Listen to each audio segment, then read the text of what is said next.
Hello everybody. Today I'm going to show you this item. It is called a solid state drive. It's a PCIe 1TB SSD, and this one is by addlink. To show you right quick, it says addlink right here. Okay, so I'm going to show you a few pictures what it would look like. So here's this first picture.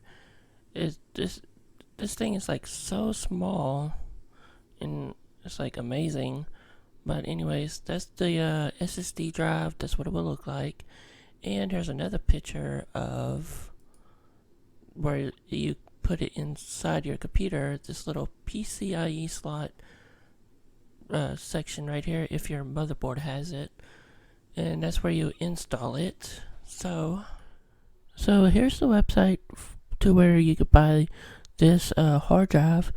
It's gonna cost about $150, and it has a 256 gigabyte, 5112, 1 terabyte, and a 2 terabyte.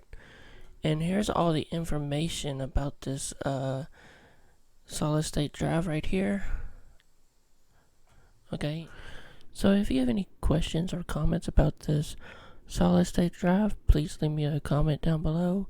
And also, if you like this video, please hit like and subscribe. And that's all I'm going to share to you today about this hard drive.